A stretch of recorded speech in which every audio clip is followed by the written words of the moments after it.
저는 빛골 광염교회 박이상 목사고요.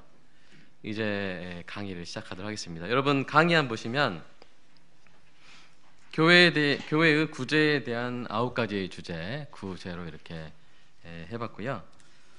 제가 이 중에 8가지를 할 거고 1가지를 또 우리 박성 목사님이 이어서 중요한 주제를 다뤄주실 겁니다. 여러분 강의안 앞뒤로 3장씩이죠. 총 6페이지죠. 그럼 지금부터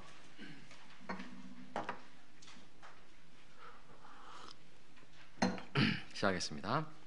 먼저 제가 이제 왜 교회가 구제 사역을 하는지에 대해서 이제 함께 나눴으면 좋겠습니다. 왜냐하면 그 왜 하느냐가 어떻게 하느냐에 영향을 미치거든요. 왜 하느냐를 잘 알면 길게 할 수 있고, 그다음에 지치지 않고 격려를 받으면서 하나님 주신 힘으로 할 수가 있기 때문인데, 첫 번째 이유는 주님께서 명령하셨기 때문입니다. 우리 갈라디아서 5장 14절 같이 읽어볼까요? 시작.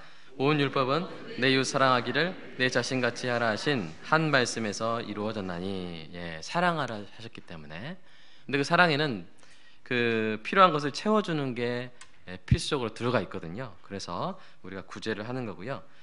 두 번째, 주님께 영광을 돌리는 일이기 때문입니다. 마태복음 5장 16절 말씀, 이것도 한번 읽어볼까요? 시작. 이같이 너희 빛이 사람 앞에 비치게 하여 그들로 너희 착한 행실을 보고 하늘에 계신 너희 아버지께 영광을 돌리게 하라. 교회가 이렇게 선한 사업을 하면 하나님께서 영광을 받으시기 때문에 우리가 하는 것입니다. 세 번째는 저 개인적으로는 상당히 가슴 뭉클한 이유인데, 뭐냐면 우리가 이웃을 섬길 때 그것을 우리 사랑하는 주님께서 나한테 한 것이다 이렇게 받아주신다는 거, 이게 참 저는 개인적으로 가슴 뭉클한 이유입니다. 우리가 참 그때 없어서 우리 마리아처럼 예수님 발에 향유가 깨어서 이렇게 부어드리지 못한 게 참, 여러분 한이시죠? 우리가 그때 좀 있어가지고 좀 다들 모르고 못 모르고 예수님 십자가에 돌아가실 것인데 왕 될 줄 알고 나는 이런 자리 주세요, 나는 저런 자리 주세요 할 때 마리아만이 알고 예수님 발에 향유옥합을 부었는데, 지금도 우리가 할 수 있다는 것입니다. 어떻게 함으로요? 우리 사랑하는 우리 이웃들에게 예수님의 사랑을 전함으로써 이것이 곧 나에게 한 것이다 이렇게 받아주신다고 하니 이 얼마나 귀한 일입니까? 네 번째로, 이 교회의 구제 사역은 참된 믿음의 징표이기 때문입니다. 그래서 이 구제는 전도와 함께 하나님의 은혜로 구원받은 신자가 자신의 믿음을 외적으로 드러내는 가장 대표적인 행함입니다. 우리 야고보서 2장 17절 말씀만 한번 읽어볼까요? 시작. 이와 같이 행함이 없는 믿음은 그 자체가 죽은 것이라. 근데 어떤 믿음이 행함이 없는 믿음이냐면, 15절 보시면 형제나 자매가 헐벗고 일용할 양식이 없는데, 16절 보시면 그냥 평안히 가라, 덥게 하라, 배부르라 하면서 그 몸에 쓸 것을 주지 않는 것, 그러니까 구제하지 않는 것이 행함이 없는 믿음이라고 성경이 이렇게 말하고 있기 때문입니다. 다섯 번째로 보면 또 교회의 화평과 성도의 성화에 유익하기 때문입니다. 여러분, 구제하는 일은 힘이 들고요, 마음이 쓰이고요, 돈이 사용되고 시간이 걸립니다. 구제는 결코 쉬운 일이 아닙니다. 그런데 그렇게 많은 애를 많이 써야 되기 때문에 좋은 거예요. 왜 그럴까요? 교회가 구제와 같은 선한 일을 하는데 마음과 힘을 쓰면 다툼과 같은 악한 일을 하는데 쓸 힘이 있어요, 없어요? 없어요. 그러니까 선한 일을 열심히 하고 있는 동안에는 악한 일을 할 수 없어요. 그래서 한번 따라서 해볼까요? 하면 안 하게 되고 안 하면 하게 된다. 이게 뭐냐면, 여러분 갈라디아서 5장 16절, 성령을 따라 하면 육체의 욕심을 따라 하는 일을 못해요. 시간이 없습니다. 지금 얼른 이웃을 찾아야 되고, 어떻게 섬길지 우리 박성호 목사님처럼 부지런히 다녀야 되는데 어디 뭐 가서 뭐 욕하고 뒷담화 까고 할 그런 시간이 있어요, 없어요? 없죠. 그런데 안 하고 있으면 다윗처럼 그냥 옥상에서 다 거닐다 보면 이상한 게 보이고 죄를 범하게 되는. 그래서 교회는 선한 일로 바빠야 됩니다. 그래서 바빠가지고 싸울 힘이 없는 교회 되기를 주님의 이름으로 축복합니다. 축복합니다. 네. 자, 6번째 보면 일시적인 지상의 소유를 영원한 천국의 보물로 바꾸는 일이기 때문입니다. 이거 다 맞추신 분은 제가 스타벅스 커피 한 잔 사드릴 수도 있습니다. 자, 여러분, 이 누가복음 12장 33절하고 그 마태복음 19장 21절을 보시면 여러분 이제 눈에 보이시고, 제가 다 읽으면 시간이 부족하니까 밑줄 친 부분만 보면 하늘에 둔 바 다함이 없는 보물이다. 어떤 게요? 우리가 소유를 팔아서 구제한 것, 그것이 뭐가 된다고요? 하늘 보물이 되는 거, 하늘 보화가 된다는 것입니다. 우리 하늘 품은 교회처럼 그렇게 열심히 챙겨준 게 다 하늘에 지금 다 보화로 다 쌓여 있는 줄로 믿습니다. 7번째는 구제하는 교회는 사회 경제적 불평등을 해소할 희망이기 때문입니다. 사회 경제학적 관점에서 볼 때 구제를 열심히 하는 교회는요, 이 재화의 긍정적 재분배에 기여하고 소득의 낙수 효과, 그러니까 위에 있는 분들이 소득이 많으면 11조 감사헌금, 헌금할 거 아니에요. 그럼 그 돈이 교회 돈이 재벌로 가겠어요? 아니죠. 이렇게 선한 일을 열심히 하는 그 교회의 헌금은 어디로 가겠어요? 가난한 이웃들한테 가겠죠. 그러니까 어떤 세상의 기관과는 비교할 수 없는 순기능을 우리 교회가 할 수 있게 되는 것이고, 그렇게 불평등을 해소시키면 사회의 공공안전 유지 비용까지 교회가 절감시켜 주는 것입니다. 그래서 정말 사실은 국가가 교회를 제대로 알면요, 그냥 교회만 보고 막 절하고 다녀야 돼요. 자, 8번째, 구제가 하나님 보시기에 의로운 행위이기 때문입니다. 특별히 한번 읽어보겠습니다. 시편 112편 9절입니다. 시작.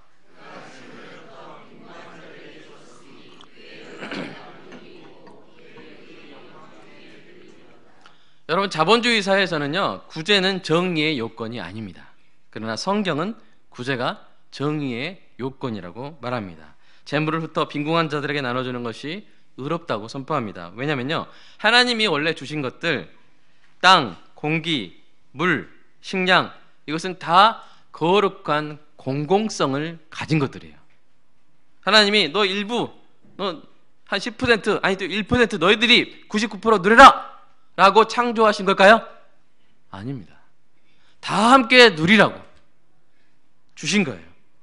함께 누림으로써 더 풍성하게 누리라고 하나님이 주신 건데, 그것을 저는 거룩한 공공성이라 합니다. 아직 경제학 용어 사전에 기재는 안 됐습니다. 제가 만든 말이고요. 그래서 그런 선물을 일부가 독점하고 그것을 이용해서 대부분의 사람들을 종처럼 부리거나 그들을 궁핍하게 하는 것은 아주 성경적으로 볼 때는 불의한 일입니다. 반대로 하나님이 원하시는 대로 하나님의 선물을 궁핍한 자들과 나누는 행위는 하나님 보시기에 선할 뿐만 아니라 바로 의로운 행위인 것이죠. 여기서 질문 하나 좀 드려볼까요? 여러분, 굳이 하나님께 헌금을 드려서 교회를 통해서 선한 일, 교회를 통해서 구제해야 되는 이유가 뭘까요? 그냥 성도 여러분이 그냥 개개인이 좋은 일 한다거나 어떤 사회 NGO 단체에 헌금에 이렇게 기부해서 하는 것과 교회를 통해서 하는 것과 어떤 차이가 있을까요? 그렇죠, 맞습니다. 우리가 돈이 있는데 굳이 헌금을 들여서 하는, 일부러 그렇게 하는 이유는 교회 이름으로 할 때 하나님께 영광이 되기 때문입니다. 여러분도 그 점을 기억해 주시기 바랍니다. 자, 2번째 주제로 넘어가겠습니다. 2번째 구제는 그럼 초대교회는 어떻게 했는가 하는 것인데요, 오순절 성경 강림으로 시작된 초대교회의 특징을 성경은 이렇게 말하죠. 사도행전 2장 44절에 47절 보시면 밑줄 친 부분 한번 읽어볼까요? 시작. 모든 물건을 서로 통용하고 재산과 소유를 팔아 각 사람의 필요를 따라 나눠주며 온 백성에게 칭송을 받았어요. 그러니까 첫 번째 교회가 온 백성에게 욕먹었다고요? 칭송받았다고요? 칭송을 받았대요. 우리 한국 교회가 제대로 하면 칭찬을 받을 수밖에 없습니다. 서로 사랑하고, 그리고 이웃을 사랑하고, 이렇게 구제하고 함께 누리면 그렇게 됩니다. 그래서 이 기독교 강요에서 이렇게 말하고 있습니다. 초대교회의 제사는, 여러분 거기도 있죠, 성직녹입니다. 첫 번째 거, 성직녹은 뭐냐면 목회자 사례 등 인적 유지를 말하고요. 두 번째로는 빈민구호, 이거는 대내구제입니다, 성도 중에. 세 번째로는 교회 건물 수리, 이건 물적 유지고요. 네 번째는 이웃을 섬기고 그들의 긴급한 일에 대처하기 위한 비용, 이것은 대외구제를 이야기합니다. 이 일에 사용된 거예요. 사도행전에서도 그리스의 이 교회들이 예루살렘의 가난한 성도들을 위해서 연보하는 사건이 나오는데 로마서 15장 25절에서 26절 보시면 밑줄 치신 부분만 한번 읽어볼까요? 시작. 가난한 자들을 위하여 기쁘게 얼마를 연보하였습니다. 우리 김 목사님 그 은혜와 돈 그 설교에 나오는 그 참 훌륭한 은혜가 풍성한 그런 우리 이 마게도냐 비롯한 그런 교회들의 구제 사역을 우리가 성경에서 찾아볼 수가 있다는 거예요. 자, 세 번째 주제로 넘어가면 절기와 구제입니다.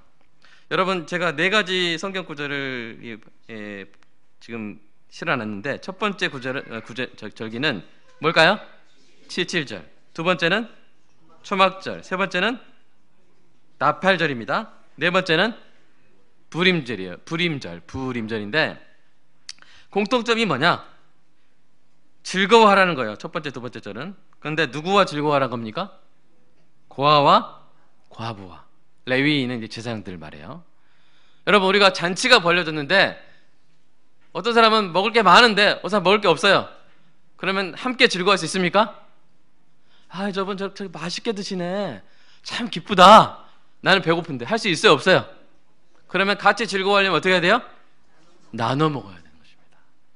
그래서 이 절기의 정신에는 뒤에도 보시면 세 번째 보십시오.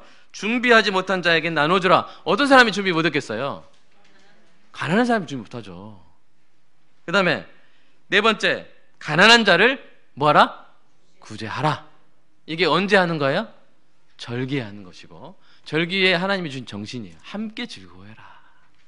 그러려면 우리가 구제를 하는 것이기 때문에 이것도 아마 좋은 모델이 될 것 같습니다. 절기연금을 구제연금으로 사용하는 것도 모델이 될 것 같은데, 빛골 광역교회에서는 이렇게 한 3년 지나면서요, 이게 약간 정착이 되는데, 첫 번째 부활절에는 재작년 4월 16일이 부활절이었어요. 재작년은. 근데 그때 그날이 어떤 날입니까? 세월호 사건이 있었던 날이어서 그때 이제 시작된 것이 부활절 헌금은 이제 장학금으로 하자 해가지고 이제 형편이 어려운 학생들, 성품이 좋은, 그중에 성품이 좋은 학생들, 또 받을 아무런 자격 없지만 은혜로 준다 해가지고 은혜 장학금 해가지고 부활절은 그렇게 사용하고요. 맥주절, 추수감사절은 가난하거나 재난을 당한 이웃을 위해서 사용하고, 성탄절 헌금은 이웃을 섬기는 작고 귀한 교회를 후원하는 그런데 우리 사용하고 있습니다. 그래서 저희가 아직 작은 교회인데 두 교회를 이제 이렇게 후원하고 있는데, 아주 교회들이 작지만 참 아름다운 일을 하고 있는 그런 교회들입니다. 자, 네 번째 주제로 넘어가겠습니다. 대내구제, 대외구제예요. 교회가 대내구제할 때와 대외구제할 때를 반드시 다르게 다뤄야 될 부분이 있는데요. 그것은 바로 정보 공개 여부입니다. 그러니까 여러분, 대외구제 시는 가능한 공개해야 됩니다. 우리 그 대외구제 시 우리 적용해야 될 원칙에 대한 말씀 한번 읽어볼까요? 마태복음 5장 시작. 이같이 너희 빛이 사람 앞에 비치게 하여 그들로 너희 착한 행실을 보고 하늘에 계신 너희 아버지께 영광을 돌리게 하라. 그러니까 알리는 것이죠. 교회가 선한 일을 공개적으로 하는 것입니다. 이런 일들이 구제사역의 투명성을 높입니다. 그러니까 예를 들어서 제가 어디 가서 막 200만 원을 쓰고 온 거예요. 그 성도들한테 말할 수 없다, 내가. 왜냐하면 오른손이 한 것을 왼손이 모르게 해야 된다. 성도들 알려고 하지도 마시고 그냥 제가 좋은데 200만 원 썼다고 믿으세요. 아멘. 막 이렇게 하면 이게 돼요, 안 돼요? 안 돼요. 그러니까 이게 하는 것들을 되도록 투명하게 공개해야 되는 것입니다. 그러나 여기 제가 뭐라고 썼어요? 가능한 공개라고 썼어요. 그럼 무슨 말이에요? 한계가 없다는 거예요, 있다는 거예요? 한계가 있다는 것입니다. 어떤 한계냐면 섬긴 이웃을 공개를 하는 것이 그 이웃에게 덕이 되지 않거나 그 이웃이 원하지 않으면 그 부분까지는 공개하면 돼야 안 돼요? 안 된다는 것입니다. 최소한의 투명성이 담보되는 한도까지만 공개하고, 예를 들어서 그러니까 이제 빛골광교회에서는 홈페이지에 글을 쓸 때, 이웃을 섬겼을 때 되도록 가명을 사용합니다. 이제 막 동의하지 않는 가명을 사용하거나, 사진을 실을 때에도 앞모습이 나오지 않게 뒷모습이나 어떤 상황, 이렇게 해서 왜 이렇게 사진 못 찍나 그렇게 생각하지 마시고 일부러 그런 거예요. 왜냐하면 소상권을 침해하지 않도록 그렇게 이웃을 배려하는 최대 한도에서 뭐가 담보되게요? 투명성이 담보될 수 있도록 이렇게 진행돼야 되고 그렇게 하는 것이 하나님께도 영광이 될 줄로 믿습니다. 그래서 교회가 섬긴 이웃의 개인정보나 얼굴 사진을 그 당사자의 동의나 배려 없이 홈페이지나 SNS에 공개적으로 올리면 교회가 오해를 사거나 그 이웃이 이제 상처를 입을 수 있다는 것을 기억해 주시면 감사하겠습니다.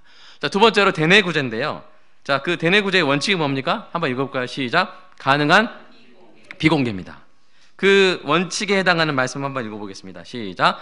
너는 구제할 때 오른손이 하는 것을 왼손이 모르게 하여 내 구제함을 은밀하게 하라. 은밀하게 보시는 갚으시리라. 아멘. 여러분, 대내구제는 우리 안에서 하는 거예요. 우리 베샬롬 교회 안에 있는 성도 중에 우리가 도와주는 겁니다. 근데 이 대내구제의 특이성은 뭐냐면 서로 관계를 계속 일상적으로 지속적으로 맺어가야 된다는 거예요. 그렇기 때문에 우리 안에 있는 성도가 교회 생활을 편안하게 할 수 있도록 최대한 은밀하게 해야 되는 것입니다. 아무래도 알려지면 이게 편안할까요? 이게 부담스러울까요? 부담스럽죠. 옆에 헌금하는 성도의 그 헌금이 나한테 온다는 사실이 상당히 이게 부담스럽습니다. 그래서 대내구제의 경우에는 대외구제만큼의 투명성을 우리가 확보할 수 없다는 것을 여러분이 이해해 주시고, 우리 교회 재정부에서는 되도록 대내구제에 대해서는 최소 공개 원칙. 우리 재정부 어디 계신가요? 지사님들? 재정부 지사님 계시는가요? 예, 최소 공개 원칙으로 좀 이렇게 양해해 주시면, 대내구제의 경우에는 제가 할 말이 아닌데 제가 담임 목사인 줄 알고 착각하고 지금 했는데 그냥 강의입니다. 제가 순간 다시 돌아왔습니다. 외부 강사입니다, 저는. 자, 그래서 대내구제를 할 때는요, 명분이 있어야 돼요. 예를 들어서 자녀가 있는데 가난한 우리 집사님 가정이 있어요. 그럴 때 뭐 생활보조금 이렇게 하는 것보다 뭐가 좋을까요? 자녀가 있어요? 학교 다니는 장학금. 그것도 좀 약간 명예롭게 해가지고 이렇게 명분을 세워서 떳떳하게 좀 더 좀 편하게 받을 수 있도록 그렇게 배려해 주는 그런 부분이 필요하다고 생각이 됩니다. 다섯 번째 주제로 넘어가겠습니다. 제가 10분밖에 안 남아서 빨리 가겠습니다. 자, 구제사역의 종류가 여러분 다양합니다. 옛날에는 쌀 사주고 연탄 갈아주고 그것만 구제인 줄 알았는데, 구제사역이 다양한 그 이유가 있어요. 왜 그래요? 사람의 필요가 다양하기 때문입니다. 사람이 쌀만 먹고 삽니까? 예? 연탄만 있으면 살아요? 아니에요. 다양한 게 필요해요. 그래서 이웃의 필요만큼 구제사역은 다양하게 이루어질 수가 없다, 있다? 있다. 그래서 여러분, 그 음식을 사줄 수도 있고요, 긴급 생활자금을 줄 수도 있고요, 심지어 이제 휴가비도 저희 교회는 이제 합니다. 휴가비도 줍니다. 그럼 잘 모르는 분은 휴가비가 무슨 구제냐? 나도 휴가 못 간다, 뭐 이렇게 할 수 있는데, 이제 어떤 경우냐면 이제 그 파지 줍는 어르신들 이제 하루에 막 3천, 5천을 버시거든요. 근데 폭염 때 이제 폭염 때도 돌아다니시다가, 물론 새벽에 많이 하시지만 그래도 덥거든요. 하다가 막 쓰러지신다거나 돌아가신 경우가 있어가지고 이제 빛골 광역교회에서 하루에 일당 3,000원, 아니면 5,000원, 그럼 7일이면 35,000원이죠. 근데 그것만 드리기 그러잖아요. 어디 스타벅스도 가고 해야 되잖아요. 그래가지고 스타벅스 말고 엔젤리너스 가야 되잖아요. 네. 그래가지고 이제 거기다 웃돈 얹어서 한 10만 원을 휴가비를 드립니다. 광염 휴가비라고. 그러면 우리 어르신들이 정말 그 폭염 때 좀 쉬시고 좀 시원한 데 가가지고 좀 이렇게 라떼라도 좀 드시면서 이렇게 좀 쉬실 수 있도록, 그렇게, 그래서 휴가비를 드리는 건데, 자, 이거 구제 안 갔습니까? 구제 갔습니까? 그래서 여러분, 구제할 때 마음이 넓어지시는 은혜에게 축복합니다.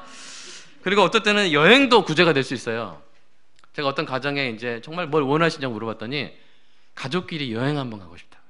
왜냐면 이제 남편이 이제 경제적인 활동 안 하고 또 이렇게 어디 나가버렸어요. 근데 엄마 혼자 세 자녀를 키우는데 투잡을 계속 뛰는 거예요. 그러니까 얘네들이 왔다 갔다 하고 집에서 막 시간을 보내지 나갈 여유가 있을까요, 없을까요? 그 몇 년을 그렇게 지내가지고, 제가 그렇게 물어봤을 때 저는 뭐 소고기 막 이런 거 말씀하실 줄 알았는데 그게 아니라 여행 한번 가고 싶다. 그래가지고 교회차로 이제 제가 이제 한 차로 못 갑니다. 사정이 있는데 자녀가 6이에요, 제가. 그러니까 스타렉스로 가도 그 가정하고 못 하겠더라고요. 한참 해가지고 차 한 대 더 해가지고 두 차로 이렇게 가가지고 서해 바다를 동호 해수욕장에 갔는데 고등학교 1학년 아이가 중학교 2학년이던가 우리 아이가 바다를 처음 봤대요. 네. 그러니까 그 상황에 따라 다른 겁니다. 상황에 따라 정말 그 가정의 필요를 채워주는 게 바로 구제라고 할 수가 있어요. 그래서 그런데 다만 우리 목사님들이나 이렇게 구제 사역자들이 이제 좀 이렇게 생각해야 될 것은 뭐냐면, 그래도 성도들의 공감대가 이 정도다. 구제는 이 정도까지다. 예를 들어서 지도자는 이렇게 다양하다 했는데 성도들은 이 정도까지밖에 이게 공감이 안 되는 거예요. 어떻게 휴가비가 구제비냐? 그러면 어떻게 해야 될까요? 그거 사역을 하지 말아야 돼요. 여행 사역 하지 말아야 돼요. 딱 성도들이 공감해 주는 정도까지 해줘야 돼요. 그러면 계속 그렇게 가야 되느냐? 아니에요. 이거 늘려줘야 돼요. 그럼 어떻게 늘리느냐? 저 같은 사람을 부르는 겁니다. 제가 강의를 하면 이제 그때 짝씩 늘어나요. 그래서 힘들면 또 불러주시기 바랍니다. 그래서 우리 구여에는 빛골고등학교는 이런 식으로 여러 가지, 여러분 그 구제 사역 종류가 있죠. 1번부터 32번까지 여러 가지 다양하게 있어요. 그러니까 여러분 좀 이렇게 보시면서 이런 것도, 그러니까 쉼이 있는 저녁 식사 제일 마지막, 이것도 구제가 될 수 있어요. 왜요? 저희가 6남매 가정을 또 섬깁니다. 저희 집 말고 섬기는데 집이 정말 10평에 6남매가 사는 거예요. 그러니까 이게 또 최근에 나왔어요. 애를 제왕절개로 6남매를 낳은 거예요. 이게 몸이 이게 어떻게 되겠어요? 이제 저기 권사님이신가요? 집사님이신가요? 몸이 어떻게 되겠어요? 살아있는 게 기적이죠.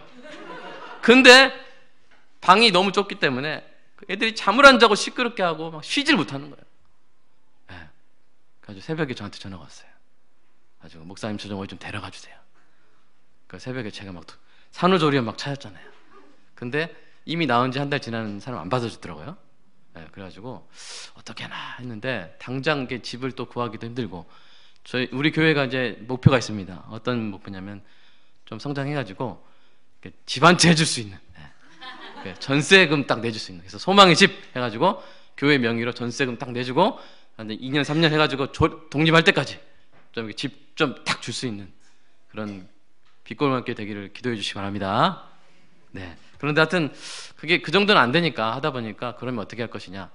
식사 한 번이라도 좀 애들로부터 자유로운 그런 식당이 있어요. 무슨 식당 있어요? 식당 있어요. 관광 안 되니까 거기서 이제 애들 놀이터 쫙 놀게 하고 정말 편하게 엄마 혼자, 엄마가 참 식사하시게, 또 그렇게, 그런 것도 구제인가요? 야, 여기는 제가 올 필요 없었는데 감사합니다. 그래서 여러분 그렇게 정말 여러분 내 이웃을 내 몸과 같이, 아멘. 내 이웃을 불쌍한 저 밑에 그냥 사람들 같이가 아니라 내 이웃을 내 몸과 같이. 그게 구제의 종류의 스펙트럼이에요. 자, 이제 가로 3번 보시면요. 그래서 구제 사역은요, 얼마보다 어떻게가 더 중요합니다. 100만 원을 쓰고도 아무런 감동이 되지 않고 오히려 이웃의 감정을 상하게 할 수 있어요. 막 이렇게 거만하게 막 받아 이렇게 하면서. 그러나 10만 원을 쓰고도 모든 사람에게 감동을 주고 하나님께 영광을 돌릴 수가 있어요. 여러분, 그러면 그렇게 하면, 어떻게 구제를 하면 그렇게 될까요? 그러니까 아까 말씀드린 것처럼 이 사람을 정말 여러분 몸처럼, 자기 자신처럼 사랑하는 마음으로 섬기면 그분이 압니다. 그분이 알아요. 아무리 규모가 작은 구제도 사랑이 있으면 열매가 있고, 아무리 큰 구제도 사랑이 없으면 아무 유익이 없느니라. 아멘. 그래서 여러분 구제하실 때 사랑으로, 내 몸처럼 사랑하는 마음으로 사랑하시길 바랍니다. 구제하시기 바랍니다. 자, 6번째는 구제사역 감동 나눔인데, 제가 정말 시간이 부족하네요. 우리 감동 나눔이 좀 중요한, 감동 나눔이 뭔지 모르시겠죠? 뭐냐면 구제 사역을 한 다음에 그 현장의 감동을 홈페이지에 올려주는 거예요. 홈페이지에 올려주는 거예요. 뭐냐면 구제사역 현장에 뛰어들지 못한 성도도요, 뭘 함께 했어요? 두 가지를 함께 했어요. 헌금으로 함께 했고요, 마음으로 함께 했어요. 기도로 함께 했어요. 그래서 이제 빛골마음교회에서는 구제 이제 하고 감동 나눔할 때 항상 뒤에 붙이는 말이 있어요. 자, 이 일을 위해서 성도가 하나님께 드린 11조에서 얼마를 사용했습니다. 교회에 간 것은 누가 한 것입니까? 하면 성도들이 우리가 주님의 이름을 함께 한 일입니다. 이렇게 하거든요. 여러분 한번 연습해 볼까요? 자, 교회 간 일은 누가 한 일입니까? 우리가 주님의 이름으로 함께 한 일입니다. 그리고 이제 교회가 두 가지 일을 해요, 보통. 그러면 한 집은 소고기 사주고 한 집은 오리고기 사줬어요. 그러면 자, 여러분 서로 인사합시다. 그러면 한 분이 소고기 잘 드셨어요. 그럼 한 분이 또 오리고기 잘 드셨어요. 하면서 이렇게 서로 인사하는 게 익숙해져 있어요. 여러분 어색하시죠? 네, 우리 교회는 좀 익숙해져 있습니다. 그렇게 해서 함께 하는 것이다. 왜냐하면 우리가 예수 그리스도의 몸이죠. 그럼 제 손이 한 거는 제가 한 거죠. 아멘? 우리가 교회의 어떤 일부가 구제사역자들이 한 일은 교회 모두가 한 일인 줄로 너무 담임 목사처럼 말을 하고 있는데요. 믿었으면 좋겠습니다. 네. 자, 그렇게 해서 우리가 볼 텐데, 그래서 우리가 구제하자 하는 것 10마디보다 이런 감동 나눔 글 하나 올리면 정말 그게 오히려 효과가 큰 것을 우리가 볼 수가 있습니다. 또 이 감동 나눔에는 회계보고도 반드시 들어가는 거거든요. 그런 어떤 얼마를 썼다, 그리고 증빙까지 반드시 올려야 되고, 그리고 구제사역자가 직접 집행하지 못하는 경우가 있어요. 저희 교회도 그런 경우가 많은데, 왜냐하면 해외 아까 보시면 쓰나미, 지진 그런 것은 이제 제가 직접 못 갔어요. 왜냐하면 비행기 값이 들잖아요. 근데 이제 그 돈이 더 커버릴 수 있잖아요, 그죠? 그래서 우리나라는 참 좋습니다. 왜냐하면 어디든 세계 어디든 재난이 나면 연락하면 한국 선교사님은 어디든 계세요. 놀랍습니다. 어디든. 저번에 인도네시아 팔루시의 쓰나미 기억하세요? 그때도 막 찾았더니 놀랍게도 팔루시에서 20년 사역하신 선교사님 계시더라고요. 그분한테 헌금하면 그게 다 뭐가 돼요? 재난구호 사역이 되는 거예요. 그런 식으로 우리가 할 수 있는데, 그렇게 했을 때 정말 투명하게 하려면 우리가 교회가 얼마를 보냈는지, 어느 용도로 보냈는지 이런 것들을 교회 홈페이지에 올리고, 또 그분한테도 영수증하고 다 찍어서 올려주시라고. 이게 처음에는 익숙하지 않은 분이 있지만 이게 문화가 돼야 됩니다. 이게 문화가 돼가지고 우리 한국교회가 정말 투명성 있게 구제사역을 잘 감당하는 은혜가 있길 소망합니다. 절반밖에 못했는데요. 그러나 시간을 좀 맞추도록 하겠습니다. 제가 이렇게 다 못하면 또 언젠가 또 불러주실 수도 있잖아요. 그래서 기대하는 마음으로 그냥 6장으로 넘어가세요. 6페이지 마지막으로. 그래서 그냥 4번만 하겠습니다. 이게 뭐냐면요, 구제사역자예요. 우리가 성도도 구제를 하면 구제사역자예요.